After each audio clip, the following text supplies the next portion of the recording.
Dewan Juri yang terhormat dan rekan-rekan sekalian, perkenalkan kami dari tim Gemastik Developer Students Club Universitas Islam Indonesia. Dengan saya, Zahwa Almira Kaila sebagai ketua. Dan saya, Nabila Putri Oktavia. Saya Muhammad Ilhasul Amal Yulianto.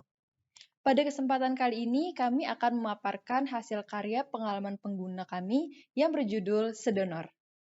Tahukah Anda bahwa sebanyak 86,20% produksi darah dan komponen yang tersedia saat ini berasal dari donor darah sukarela? Sebenarnya apa sih donor darah sukarela itu? Donor darah sukarela merupakan orang yang mendonasikan darahnya secara rutin dan teratur. Sebagai aktor utama yang memiliki peran besar dalam menjaga pemenuhan darah nasional, masyarakat seharusnya memiliki kesadaran tinggi dalam mendonasikan darahnya secara sukarela dan teratur.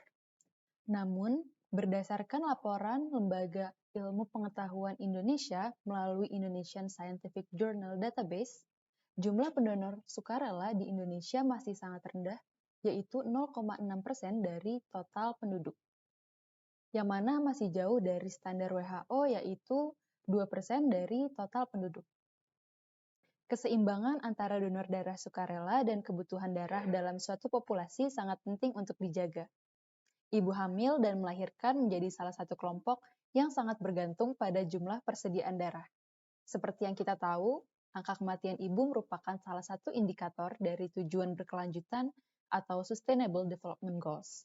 Akibat pandemi COVID-19, angka kematian ibu tahun 2021 bahkan melonjak 56,69% dari 4.627 kasus menjadi 7.389 kasus per 100.000 kelahiran, dengan pendarahan sebagai penyebab utama. Angka ini tentunya masih jauh dari target tujuan 3 pembangunan berkelanjutan, kehidupan sehat dan sejahtera untuk mengurangi angka kematian ibu hingga mencapai 70 per 100.000 kelahiran. Oleh karena itu, terbitlah gagasan dari tim GDSC untuk membuat suatu aplikasi yang bernama Sedonor. Aplikasi berbasis mobile ini kami harapkan mampu menjaga rutinitas berdonor darah melalui pengingat pola hidup sehat. Melalui aplikasi ini, kami juga berharap dapat turut berkontribusi dalam terwujudnya salah satu target pembangunan berkelanjutan dari United Nations, yaitu tujuan 3, kehidupan sehat dan sejahtera. Tujuan dari aplikasi Sedonor adalah untuk mengedepankan kenyamanan pengguna melalui personalisasi pengingat jadwal donor darah. Untuk mencapai tujuan dan harapan tersebut, perancangan Sedonor dirancang dengan metode The Double Diamond of Design. Dengan metode ini, kami melakukan serangkaian langkah-langkah melalui 4 tahapan: Discover, Define, Develop, dan Deliver.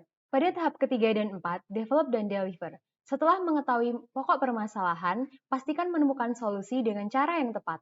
Dengan metode ini, kami melakukan serangkaian langkah-langkah dalam perancangan sistem. Pertama, melakukan penemuan pokok masalah yang terkait, dan yang kedua, pengembangan rancangan kebutuhan pengguna.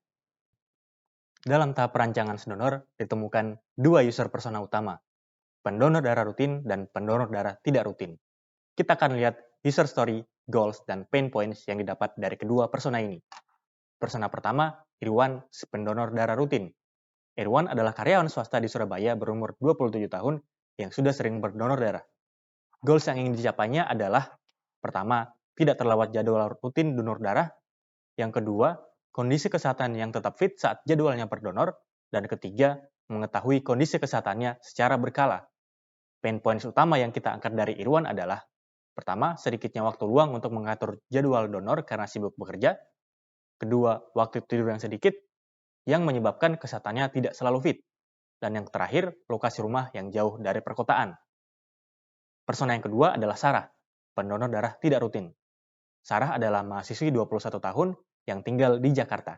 Goals yang ingin dicapainya dengan sedonor adalah bisa berdonor darah secara rutin hingga mendapat penghargaan, bisa mengajak teman dan keluarga untuk ikut berdonor, dan terakhir, menjaga kesehatan agar bisa memenuhi syarat ketika hari pendonoran.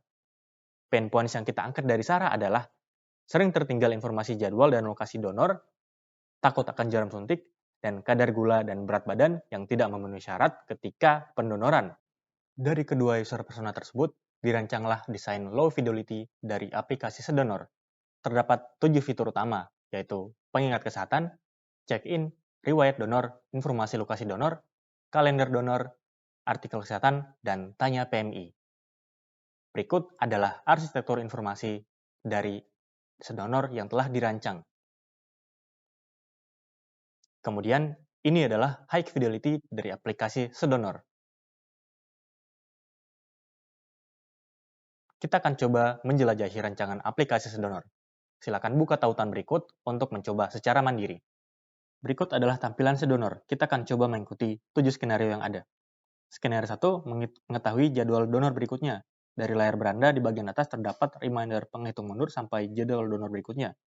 Jika diklik, akan dibawa ke layar berikut. Skenario 2 mencari informasi lokasi donor. Kita bisa mendapat informasi tersebut dari layar beranda, lalu mengeklik lokasi donor darah. Kita bisa mencari berdasarkan lokasi kota kita.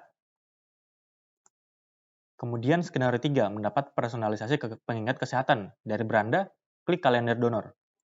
Di sini kita dapat mengisi masalah kesehatan harian dan mendapatkan rekomendasi kesehatan. Skenario 4 check-in.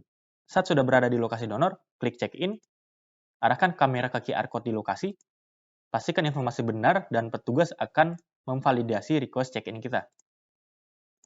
Skenario 5, artikel kesehatan. Dari beranda, klik artikel kesehatan. Kita bisa membaca informasi untuk menjaga pola hidup sehat di sini. Skenario 6, tanya PMI. Untuk bertanya mengenai informasi donor, klik tanya PMI pada bottom navbar. Kita bisa bertanya kepada petugas Palang Merah Indonesia setempat. 7. Riwayat donor. Klik riwayat donor dan informasi jumlah dan detail donor darah akan muncul di sini.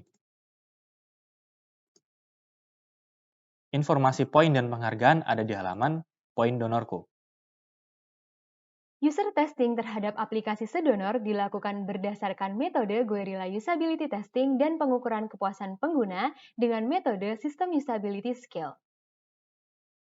Guerrilla Usability Testing adalah metode usability testing yang bertujuan untuk mencari masalah usabilitas paling kritis pada tahap awal desain, lalu mencari error dan memperbaikinya secepat mungkin. Sistem Usability Scale atau SUS merupakan metode yang digunakan untuk mengukur kepuasan pengguna, di mana berupa kuesioner yang sudah disusun atau siap digunakan dalam melakukan penelitian. User testing dilakukan sebanyak 2 kali, yakni untuk tahap pertama, iterasi 1, dan tahap akhir, iterasi kedua. Berdasarkan pengujian yang telah dilakukan, ditemukan bahwa pengguna mengalami kesulitan saat mengerjakan pada teks 4, yakni melihat riwayat donor. Pada fitur ini, terjadi fitur kurang ternotis, penamaan fitur yang tidak representatif, dan selanjutnya kami melakukan perbaikan pada tes 4, yakni fitur riwayat donor darah yang semula bertuliskan donorku, kami ubah menjadi riwayat donorku.